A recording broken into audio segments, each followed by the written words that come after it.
खबर आई इजरायल की फौज की बड़ी चेतावनी पर। इजरायल ने हमास का साथ देने वाले देशों को खुलेआम धमकी दे दी और बोल दिया कि जरूरत पड़ी तो वो पश्चिम एशिया में कहीं भी बम गिरा सकता है। यमन का तो उसने नाम तक ले डाला। ये चेतावनी इजरायल की वायुसेना के चीफ ने दी, जिससे पश्चिम एशिया का माहौल बिगड़ सकता है, क्योंकि 7 अक्टूबर के बाद से ईरान और उसके सहयोगी चरमपंथी संगठन इजरायल और उसके सहयोगी देशों की टेंशन बढ़ा रहे हैं। सीरिया और इराक में तो अमेरिका के सैनिकों पर कई बड़े हमले भी हुए, लेकिन इजरायल की धमकी का मतलब साफ है कि वो केवल गाजा पट्टी तक सीमित नहीं रहेगा, बल्कि उसकी सेना पूरे पश्चिम एशिया में ईरान और उसके सहयोगी चरमपंथी संगठनों के खिलाफ जंग लड़ने की तैयारी कर चुकी है। और इसीलिए इजरायल ने हमास का साथ देने वालों को खुलेआम चेतावनी दे डाली और साफ संकेत दे दिया कि इजरायल न तो जंग के बीच किसी सीज फायर के लिए रुकेगा, न ही इस जंग के बाद थमने वाला है। पहले इजरायल के प्रधानमंत्री नेतन्याहू कह चुके हैं कि हमास के अंत के बाद वो हिजबुल्लाह के खिलाफ लड़ाई लड़ेंगे, लेकिन अब तक बात इससे भी आगे बढ़ गई है और अब तो उसने हमास का साथ देने वालों पर बम गिराने की तैयारी कर ली है। यह बयान खुद इजरायल की वायुसेना के चीफ ने दिया और पश्चिम एशिया में हमास का साथ देने वाले देशों को चेतावनी दे डाली। इजरायल की वायुसेना के चीफ ने बयान दिया कि जरूरत पड़ी तो वो पश्चिम एशिया में कहीं भी कार्रवाई कर सकते हैं। यमन का तो उन्होंने नाम तक ले डाला और चेतावनी दी कि जरूरत पड़ने पर पूरे पश्चिम एशिया में कहीं भी बम गिराए जा सकते हैं। जिसका मतलब ये हुआ कि इजराइल ने पश्चिम एशिया में भी भयंकर जंग की तैयारी कर डाली, क्योंकि उसने बेझिझक होकर बोल दिया कि जो भी हमास का साथ देगा वो इजरायल के निशाने पर आ जाएगा। क्योंकि इजरायल वहां भी वैसी ही बमबारी कर सकता है जैसी उसने गाजा पट्टी में की। या यूं कहें कि इजरायल ने जता दिया कि हमास के अंत के लिए वो पश्चिम एशिया को भी जंग में झोंक सकता है, और केवल गाजा में नहीं बल्कि लेबनान से यमन तक भयंकर जंग छेड़ सकता है।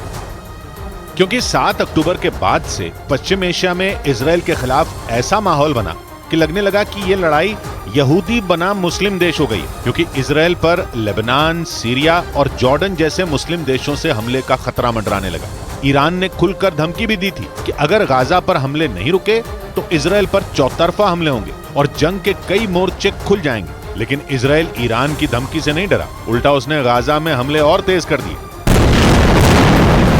न अस्पतालों को छोड़ा, न शरणार्थी कैंपों को, स्कूलों और मस्जिदों तक पर बम गिराए और अब तो वो उत्तरी गाजा के एक बड़े हिस्से पर नियंत्रण का दावा कर रहा है। जिसके बाद उसने पश्चिम एशिया में हमास का साथ देने वालों को चेतावनी दे डाली और लगने लगा कि इजरायल पश्चिम एशिया को जंग की आग में झोंकने की तैयारी में, क्योंकि वो भड़का हुआ है। कनाडा के पीएम हो या तुर्की के राष्ट्रपति, जिसने भी इजरायल के गाजा पर किए गए हमले के मामले में इजरायल को टोका, इजरायल ने उसे मुंह तोड़ जवाब दिया और डंके की चोट पर ऐलान कर दिया कि वो हमास के अंत के मामले में किसी की नहीं सुनेगा और हर उस देश या संगठन से भिड़ जाएगा जो हमास का साथ दे रहा है। क्योंकि इजरायल की वायुसेना के चीफ ने बयान दिया कि वो यमन पर भी हमला कर सकते हैं।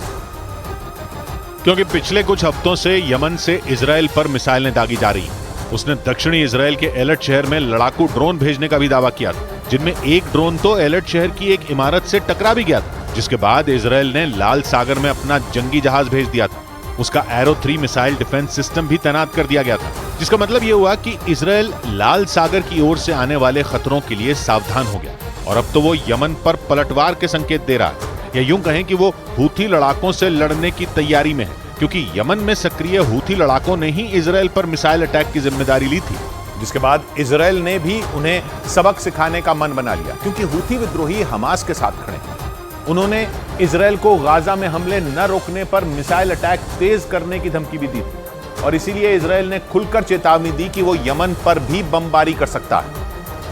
और वहां सक्रिय हूथी विद्रोहियों को सबक सिखा सकता है, जिसके लिए वो दक्षिणी इजरायल से करीब 2000 किलोमीटर दूर यमन की राजधानी सना तक मिसाइलें भी दाग सकता है और उसके लड़ाकू विमान लाल सागर पार करके यमन की राजधानी सना पर बम भी गिरा सकते हैं। क्योंकि भले ही यमन और इजराइल बॉर्डर शेयर ना करते हों, लेकिन वो लाल सागर के जरिए एक दूसरे से जुड़े हैं। क्योंकि यमन उत्तर में सऊदी अरब और पश्चिम में लाल सागर से घिरा है और अफ्रीका और एशिया को अलग करने वाला लाल सागर हिंद महासागर में एंट्री का रास्ता खुलता है। इसके पूर्वी छोर पर सऊदी अरब और यमन जैसे देश हैं, जबकि पश्चिमी छोर पर मिस्र और सूडान जैसे देश हैं और इन सब के बीच इजरायल का भी एक छोटा सा कोना लाल सागर से लगता है, जहां इजरायल का एलर्ट शहर बसा है, जिस पर हमास और इजरायल की जंग शुरू होने के बाद यमन के हूथी लड़ाकों ने कई बार मिसाइलें दागी, जिन्हें कभी इजराइल के एरो 3 मिसाइल डिफेंस सिस्टम ने मार गिराया, तो कभी लाल सागर में तैनात अमेरिका के जंगी जहाजों ने पस्त कर दिया। लेकिन हूथी लड़ाकों ने हमले जारी रखे, जिससे इजराइल भड़क गया और उसने यमन का नाम लेकर हूथी लड़ाकों को चेतावनी दी। या यूं कहें कि इजराइल ने ईरान को बता दिया कि वो ट्रिपल एच से दो हाथ करने के लिए तैयार है, क्योंकि ट्रिपल एच के पहले एच हमास से वो जंग लड़ ही रहा है, दूसरे एच हिजबुल्लाह के खिलाफ भी जंग का मोर्चा खुलता दिखा, और अब इजराइल ने यमन के हूथी लड़ाकों से भिड़ने की तैयारी भी कर ली। यानी ट्रिपल एच का तीसरा एच कहे जाने वाले हूथी लड़ाकों से भी जंग का माहौल बनने लगा। यानी ईरान ने जिन 3 कट्टरपंथी संगठनों की चुनौती इजराइल के सामने खड़ी की थी, इजराइल ने उस चुनौती को स्वीकार कर लिया और ऐसे संकेत दिए मानो पूरा पश्चिम एशिया गाजा जंग की चपेट में आ सकता है। कम से कम इजराइल के वायुसेना के चीफ ने तो यही इशारा किया और ऐसा खतरनाक बयान दिया कि पश्चिम एशिया में खतरे की घंटी बज गई। वैसे भी जंग शुरू होने के कुछ ही दिन बाद नेतन्याहू ने अपने इरादे जता दिए थे और हमास को चेतावनी देते हुए कहा था कि इजराइल उससे ऐसा बदला लेगा कि पूरे पश्चिम एशिया का नक्शा ही बदल जाएगा। यानी नेतन्याहू ने करीब 1 महीने पहले जो खतरनाक संकेत दिए थे, अब वो सच हो सकते हैं, जिसके लिए ईरान को भी जिम्मेदार माना जा सकता है, क्योंकि हमास और इजराइल की जंग के बाद ईरान ने इजराइल के खिलाफ माहौल बनाने का कोई मौका नहीं छोड़ा और उसे जंग के कई मोर्चे खुलने की धमकी तक दे डाली,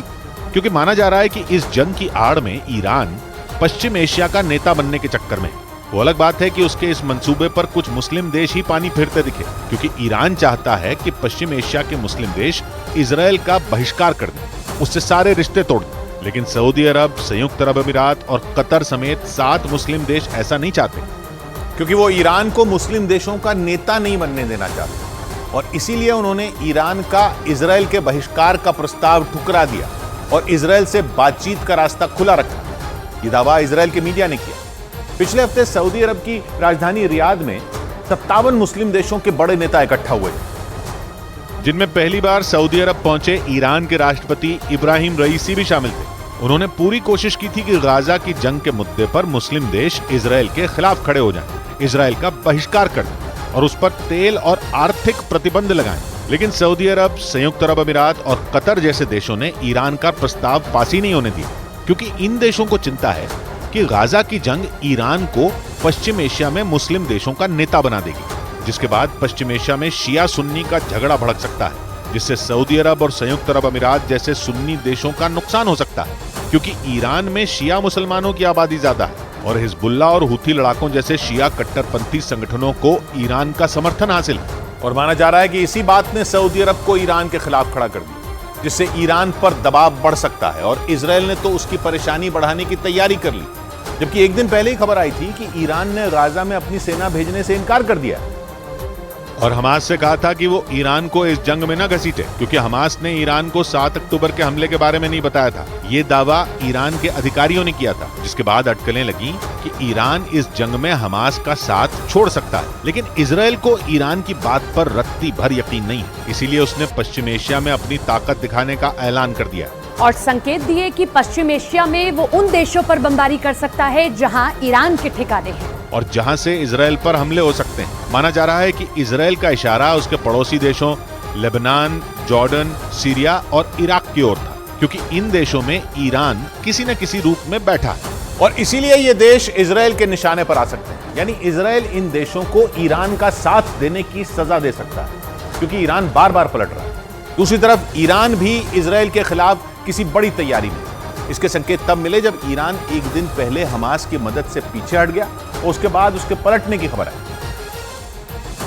जिसके अगले ही दिन खबर आई कि ईरान की खुफिया सेना कही जाने वाली कुद्स ब्रिगेड के चीफ इस्माइल कानी ने हमास की मिलिट्री विंग के चीफ मोहम्मद दईफ को चिट्ठी लिखी और दईफ को संदेश भेजा कि वो इजराइल के खिलाफ जंग में हमास की हर मुमकिन मदद करेंगे। कानी ने अपनी चिट्ठी में यह भी लिखा कि इस जंग में हिजबुल्लाह और उसके जैसे दूसरे संगठन हमास के साथ हैं, जिससे लगने लगा कि ईरान पश्चिम एशिया में डबल गेम खेल रहा है, क्योंकि 2 दिन में उसने 2 ऐसी बातें कह दी जो एक दूसरे से बिल्कुल उलट है। माना जा रहा है कि इजराइल ने इसी वजह से ईरान की हमास का साथ छोड़ने वाली बात पर भरोसा नहीं किया, क्योंकि ईरान की कुद्स ब्रिगेड के चीफ ने हमास का साथ देने का ही भरोसा नहीं दिया, बल्कि 7 अक्टूबर को हमास की ओर से किए गए ऑपरेशन अल अक्सा फ्लड की तारीफ भी की। जबकि एक दिन पहले ही ईरान के अधिकारियों ने दावा किया था कि हमास ने ईरान को इस हमले के बारे में बताया ही नहीं था। लेकिन अब ईरान की कुछ ब्रिगेड के चीफ ने ऑपरेशन अल अक्सा फ्लड की तारीफ की है और हमास को मदद का भरोसा दिया है। ईरान की कुछ ब्रिगेड को वहां की खुफिया सेना कहा जाता है, जो ईरान की सेना की ही एक ब्रांच है और दूसरे देशों में ईरान के सैन्य अभियानों की जिम्मेदारी लेती है। और इसी ब्रिगेड ने हमास की मिलिट्री विंग के चीफ को मदद का भरोसा दिया, जो इसराइल के लिए खतरे की घंटी है। लेकिन इसराइल ने ठान लिया कि वो पश्चिम एशिया में ईरान की दाल गलने नहीं देगा, क्योंकि वो उसे सीधी चुनौती देने के लिए पश्चिम एशिया को जंग की आग में झोंकने की तैयारी करता दिखा। क्योंकि इसराइल के प्रधानमंत्री कई बार बोल चुके हैं कि ये जंग तब रुकेगी जब हमास का अंत हो जाएगा, क्योंकि अगर हमास को खत्म नहीं किया गया तो वो इसराइल पर एक बार फिर 7 अक्टूबर जैसा हमला कर सकता है। यही नहीं, नेतन्याहू ने संकेत दिए थे कि हमास के अंत के बाद हिजबुल्लाह का नंबर आएगा,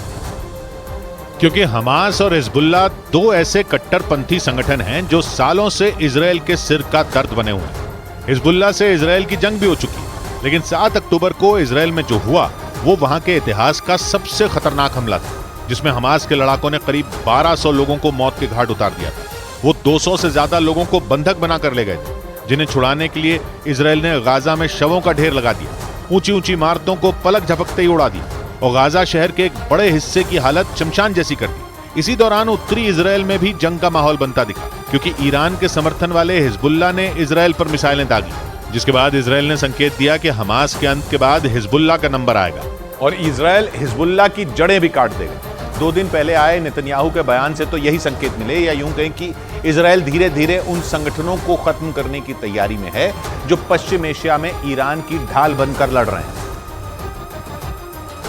हूथी लड़ाके वही संगठन हैं जिनकी आड़ में ईरान इसराइल के खिलाफ पश्चिम एशिया का माहौल बिगाड़ रहा है और इसीलिए इसराइल ने गाजा के बाद लेबनान और यमन में बम बरसाने के संकेत दिए, क्योंकि लेबनान हिजबुल्लाह का गढ़ है और यमन हूथी लड़ाकों का। और इन संगठनों के अंत के लिए इसराइल यमन और लेबनान में भी वैसी ही बमबारी कर सकता है जैसी उसने गाजा में की थी। और अगर इतने से भी बात नहीं बनी तो सीरिया और इराक भी सुलग सकते हैं, क्योंकि अगर पश्चिम एशिया में ईरान ने ट्रिपल-H के जरिए इसराइल को उकसाना जारी रखा तो फिर तो इसराइल ऐसा तांडव कर सकता है कि मुस्लिम देश थर-थर कांपने लगे।